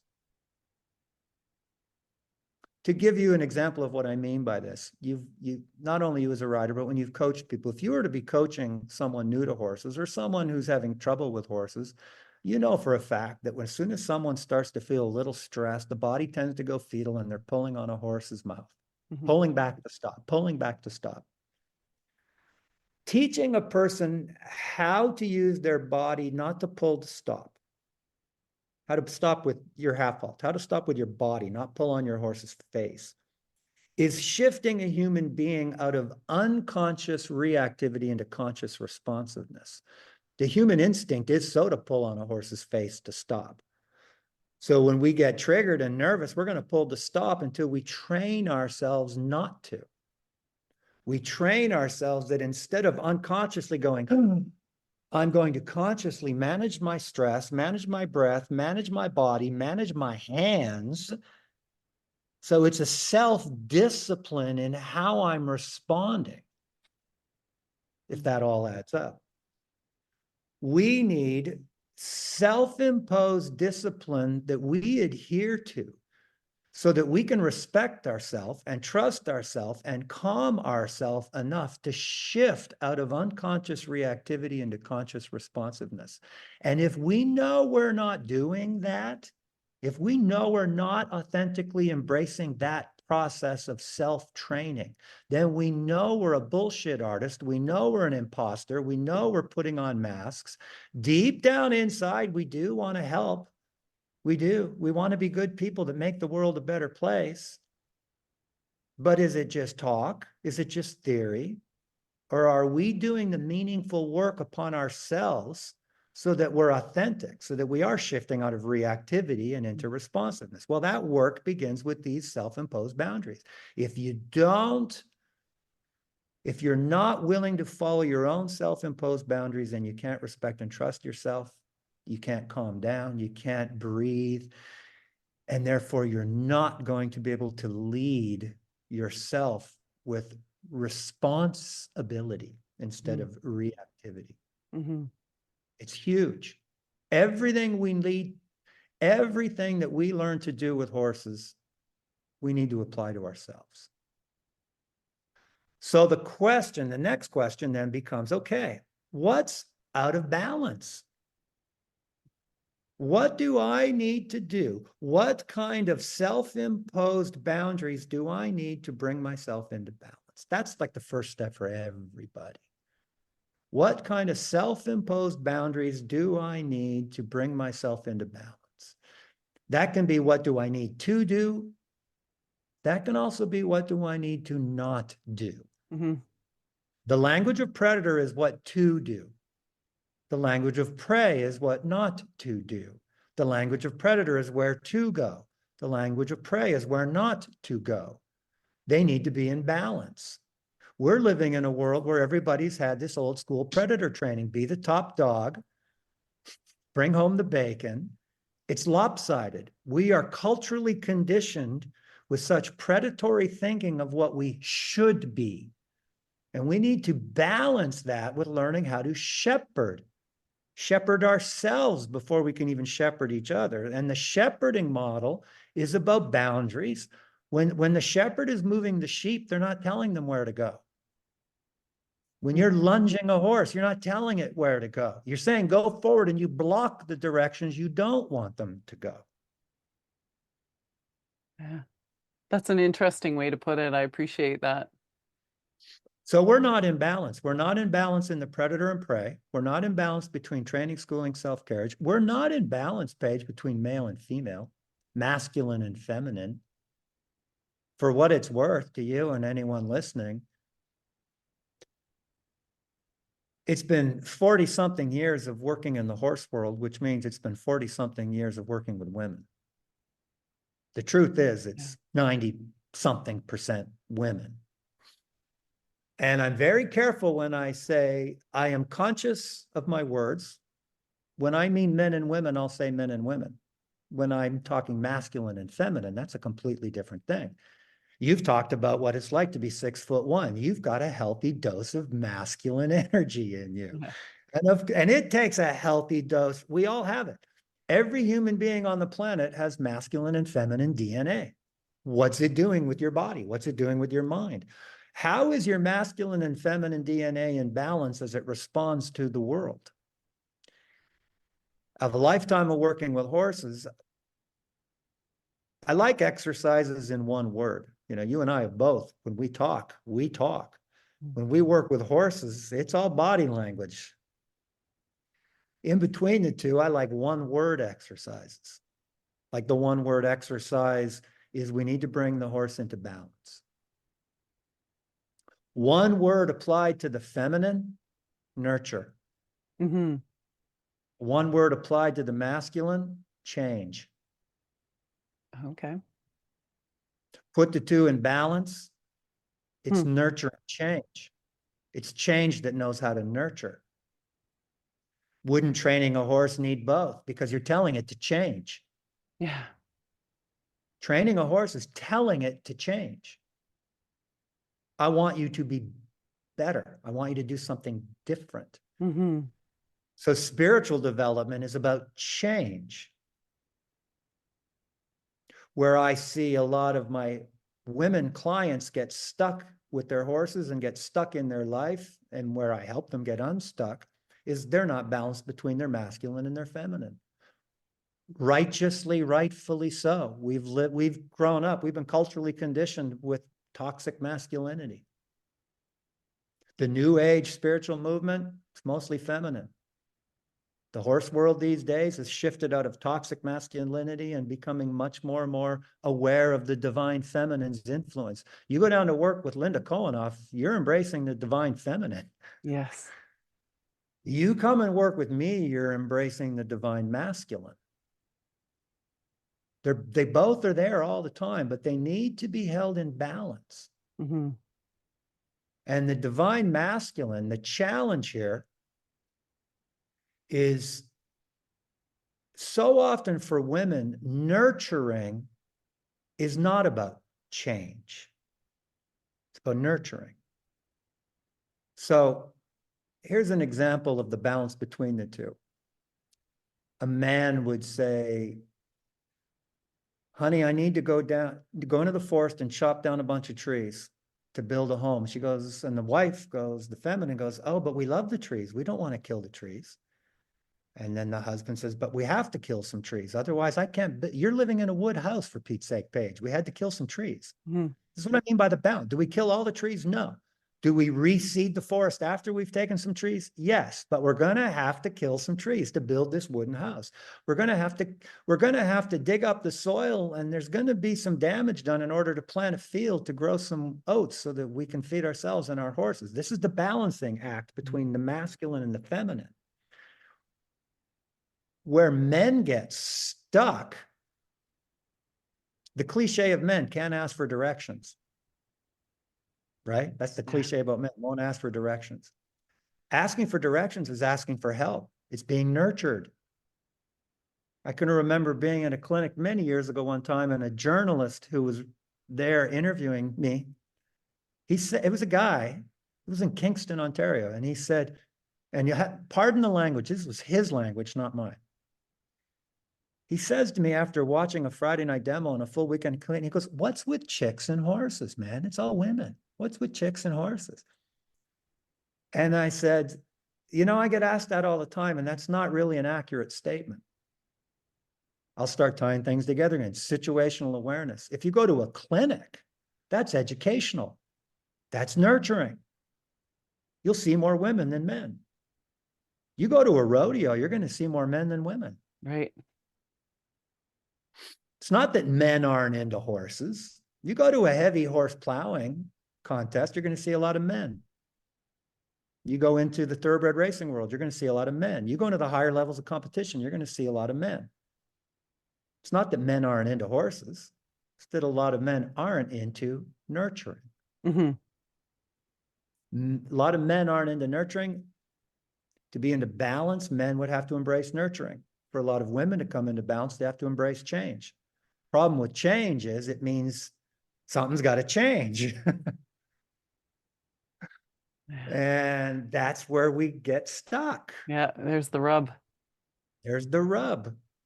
So all of these come together. To develop resiliency, to embrace the vulnerability means I need the calm and the confidence to know, to trust myself that when the next wave comes, I can respond to it in balance. Mm. Because I am doing my work to be in balance. I have these self-imposed rituals that are ultimately all about daily maintenance and progress into better and better and more refined and more delicate balance. Mm-hmm. That's the body, that's the mind. Then there's the spirit. Whoa. Course in Miracles, that's a pretty spiritual book. Mm-hmm. You talked earlier about your upbringing. And this just came up for me again. You know the old saying, when you get bucked off, you got to get back on? Yes, I do.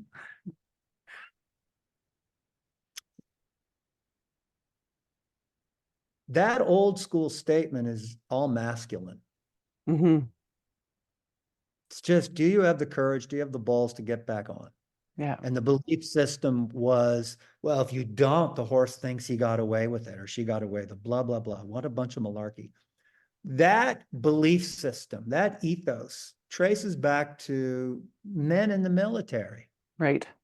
Where it comes from. So if some young man breaks his back getting bucked off a horse, there's another young man standing in line waiting to prove himself.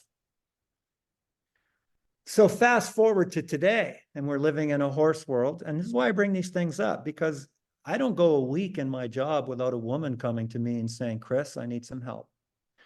I've been scared. I've been frightened. I've been hurt. I used to have confidence. Now I don't. Horse bucked me off. Horse ran away with me. Horse flipped over backwards. And it's shattered my confidence. But I want to keep going. What do I need to do? Well, there's a really delicate balance between nurturing and change. Yeah. If you just get back on, and this is where a lot of us are stuck, the cultural conditioning. We're told if you get bucked off, you need to get back on. But here's another truth. Einstein said to do the same thing over again and expect a different result is the definition of insanity. Only an insane person gets on a horse that just bucked them off without knowing what are you going to do differently Yeah. so that it doesn't happen again. Tie that back to the horses. Their number one life skill for survival is situational awareness. It's not about being stronger. So when we get bucked off a horse, to say you got to get back on, that's the masculine predator of use strength, use courage, go do it. That is not balanced with the feminine nurturing of what do I need to know about myself? What do I need to know about this horse? What's going to balance between the two so that I can nurture the change and not get bucked off? And that's where so many of us are at spiritually right now. Yeah. The same old cliche tropes do not work. Yeah. They don't. So many spiritual people are just trying to, every day life bucks them off and they're just trying to get back on. Mm-hmm. I mean, look at the question you asked me, for Pete's sake. If it was the end of the world. Not the end of the world, just maybe our world. That Maybe is on so extended. many people's conscious surface these Yeah. days. Yeah, it is. The anxiety level has gone through the roof. The Yeah. anxiety, the fear, the hopelessness. It's out there. The despair. God forbid you read the news, you're going to get depressed. Mm. So we need a meaningful experience that we know works, that it works. What do I need to know to get back on the horse that just bucked me off? What am I going to do differently so that it goes well? And that's where we're at psycho-spiritually. Mm-hmm. And I know what it takes for that horse not to buck me off. Make damn sure its nose doesn't get out of joint. Number one is did I do the groundwork that it is realistic to even get on this horse in the first place? But quite literally, whenever there is a problem that results in high drama and trauma from horses, it ultimately had to do, it started here, Paige. It starts right up in C2 with this little twist.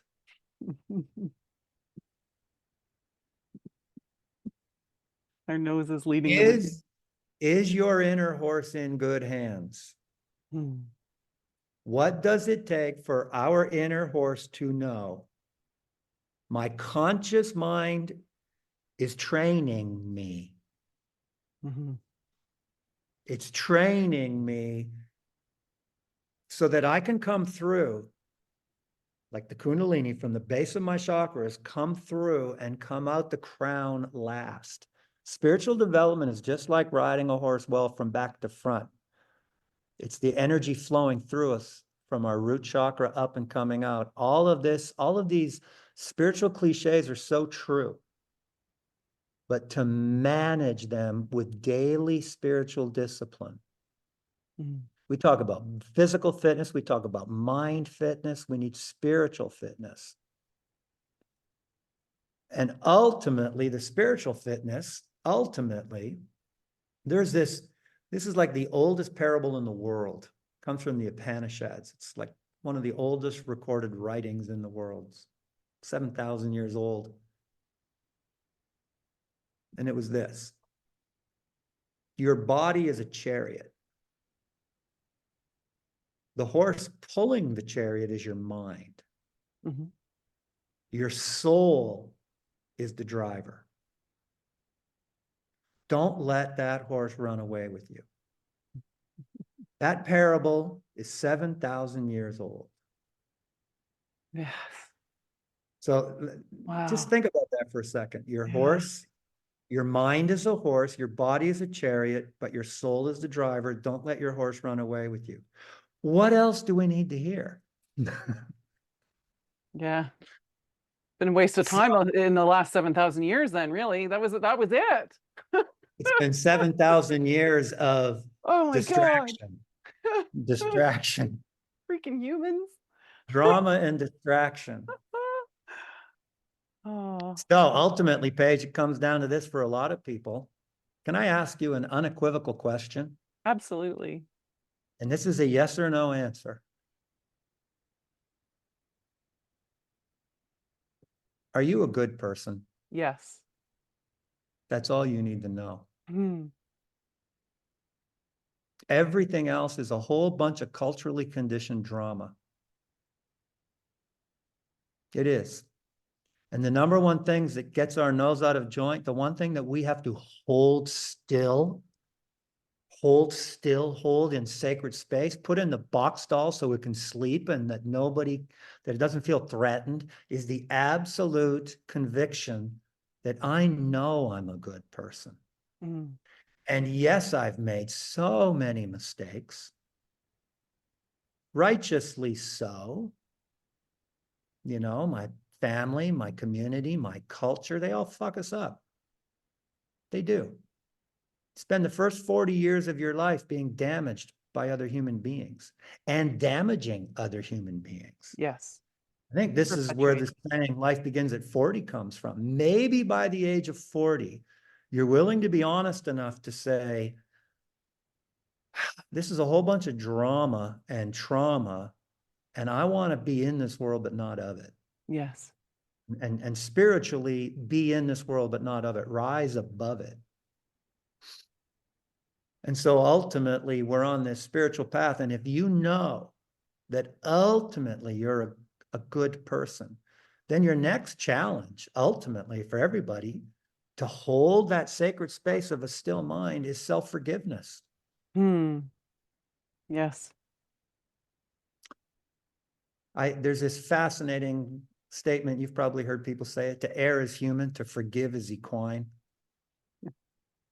I read that in a book recently. Your book, of course. Well, I bring that up because when I work with these highly traumatized horses, and I work with really sad, hard cases. Ultimately, I have to be someone that helps them forgive the human condition. Yes. I have to bring them a behavior that they can respect and trust and take a deep breath and make peace that not all human beings bring them stress. And that's what we have to do for ourselves. We really do. I can remember I was maybe 30, 29, 30. And I was on the path. I was already, quote, good with horses. And I've been since mid-teens, I've been reading all these self-help books, spiritual books, all the classics. By the age of 30, I saw a pattern. And the pattern in so many of these books, from the Celestine Prophecy, Illusions, The Razor's Edge, all the way up to the Bible and just all these books, the theme seemed to be that some master always showed up in the main character's life.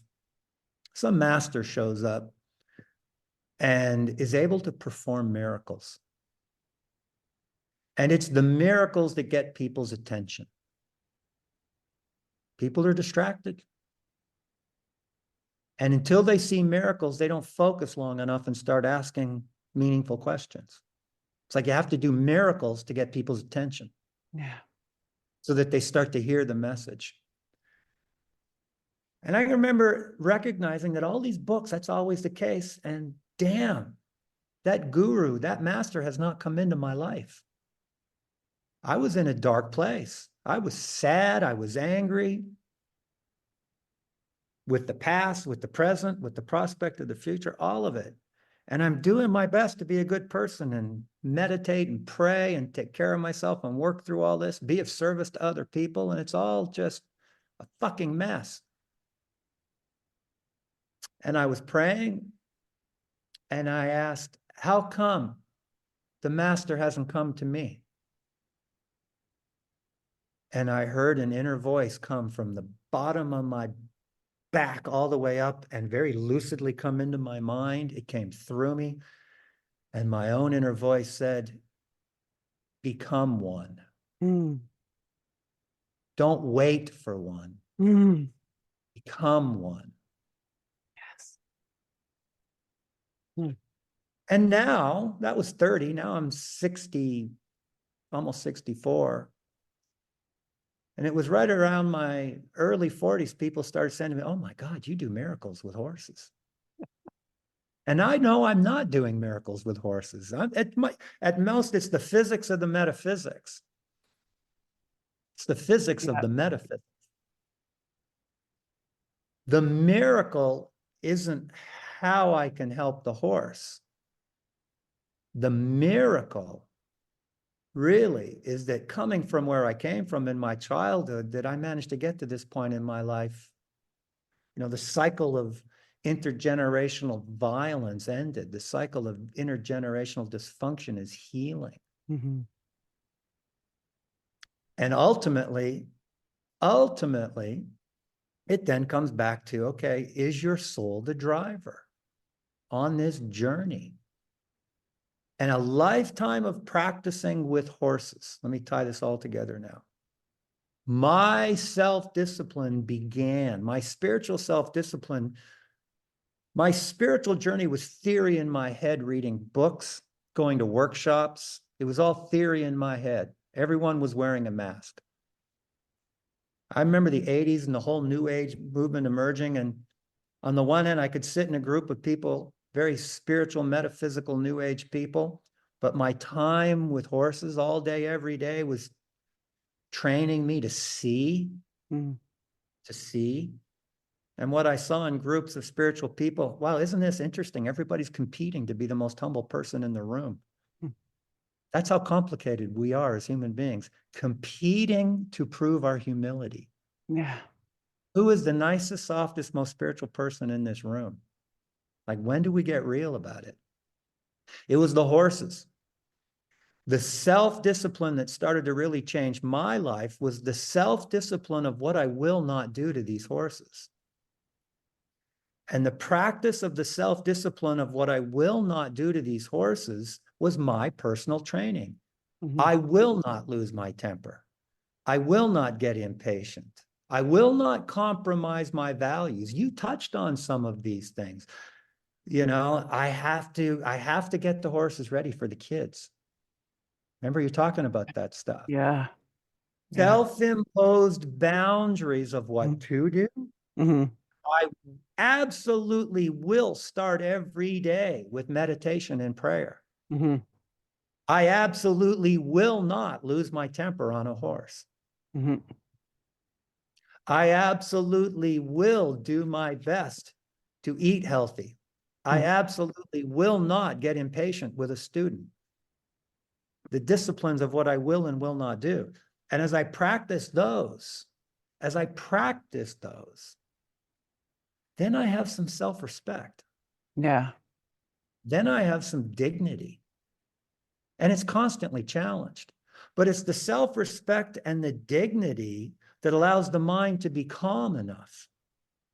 And when the mind is calm enough, it's not so easily distracted. You don't get your nose so out of joint. And the language of the horse, the reality of the horse is we have to be aware of our environment, situational awareness. So the more calm and confident we are, the more we can absorb the environment. And the more we can absorb the environment, the more we know where to go, where not to go.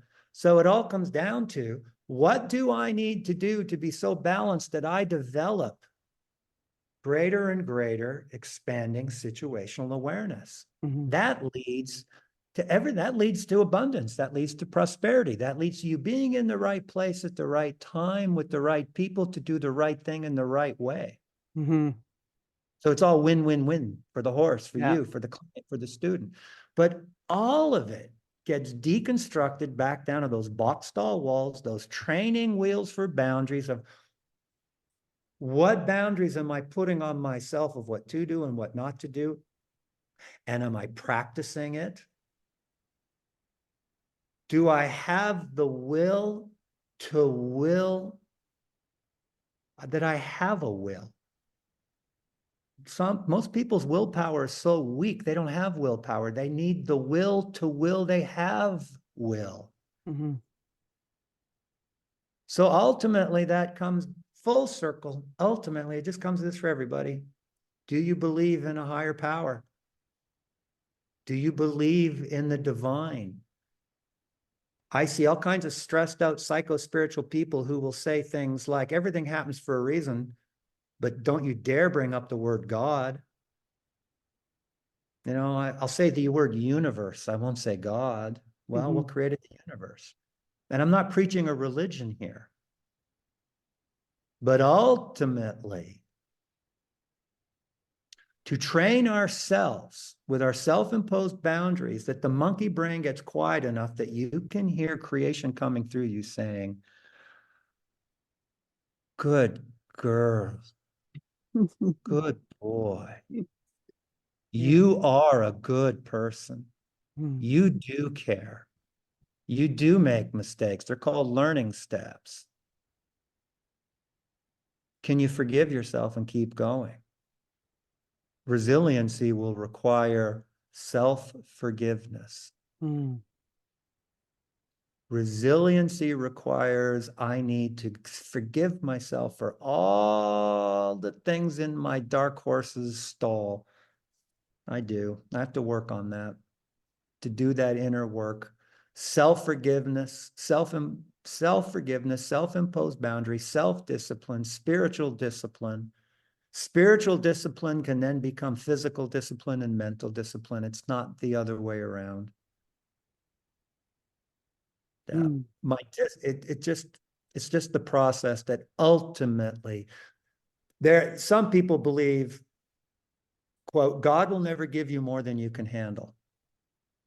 I don't believe that's true at all. I believe all kinds of things happen that we can't handle, that we have to have the humility to turn it over. Just say, look, this is way beyond me, Yeah. Mercy. way beyond me. Yeah. Yeah. My friend, a reverend who put me onto A Course in Miracles, talked about her point where she had these realizations that her own best thinking got her where she was, and that she had to hand over the wheel and get out of her own way. Um, and so that's the kind of stage that I'm at now, handing over the wheel and getting out of my own way. And when I live a life that allows me to um, feel balanced and regulated, and I can then connect and get those inklings and those downloads. And when I go back to my programming of workaholism and what I got to produce in a day, then it gets driven out of whack. You don't hear what you need to hear. Then I start Yep. making decisions from a place of fear instead of from a place of trust. So I'm right in the middle of Yeah. this soup. I There really you are. appreciate Yeah. you navigating us through this. Yeah. It won't be long before you'll be able to take those training wheels off. Yeah, yeah, we're there. We're there. Yeah. Your shirt. It's so serendipitous. Remember to breathe. Yeah. And it's true. The, the number one self-discipline, conscious awareness for your breathing. That's number Hmm. one. Absolutely. Yeah. It's language for horses for sure. All of this is based upon, I began this with, what does it take to help the traumatized horse? I then took it to, what are we really asking of horses? And as you were just saying, give it over, give it over. The balance between, it's a balancing act between God helps those that help themselves and give it up to God. It's both. Question. There's so many precedents for this. Do I need the serenity to accept what I cannot control or the courage to change what I can? Which Hmm. is it? Well, you need to be aware of which it is. Yeah. The wisdom to know the difference. To have the wisdom to know the difference between whether or not I need the serenity to accept the situation or the courage to change it, that wisdom comes from listening. Hmm. Yeah. We have to To slow be down to able to, listen. Yeah. yeah, self-imposed boundaries. Mm. Yeah. So you're doing great. Well, thank you very much. This has been And phenomenal. this is all Um, what we ask of the horse. Every time you ride a horse, this is what you ask of it. yeah. Give yourself to me. Give Let me yourself lead to me. the vulnerability. Yeah. And your soul is asking you to do the same thing. Give Hmm. yourself. Your soul does. My soul does. Everybody's soul is quietly saying, give yourself to me. Hmm. And the ego is like the horse going, no, no, no, yes, no, maybe, yes, no. Under these conditions, yes. In the comfort zone of the indoor arena, yes. Out on the trail, no. Yeah. Yeah. So we're in training. We are horses in training to allow our soul to lead us into the vulnerability instead of our ego taking over thinking it knows better. Right. That's it. Beautiful. Well, Easily thank you said, very not much. so easily done. Hmm. You're most welcome. That's a lot for us to chew on. And we have, you wrapped it up so beautifully. We are close to running out of time, depending on how much we can allow for some questions and answers right now. If I can open it up to someone on the Please do. floor who's been watching some comments, we'll take a few minutes to do that. And to our podcast audience that is listening later to a recorded version, I thank you very much for showing up. And to the audience that is here live with me, you guys for showing up are going to get a chance to ask some questions now. So, hey, you're still here. Thanks so much for listening. What you think and feel matters. If this resonated with you, please like and share. It truly makes a difference. I encourage you to engage with the content on my Substack account and my socials, all at The Magic of Horsecraft, where you can join the discussion and shape the future shows. Tell me what you want to hear more of or less of, and we'll evolve together as we grow a community of like-minded souls here for the good of the horse. If you're an adult amateur horse lover looking for confidence and clarity in your role of equine steward, check out my course, From Amateur to Magician, Making Magic with Horses, at themagicofhorsecraft.com. Until then, I'm here to remind you of a couple things. One, underneath it all, we all want the same things: to be heard, understood, and accepted for who we are. And two, anything is possible. Take a chance.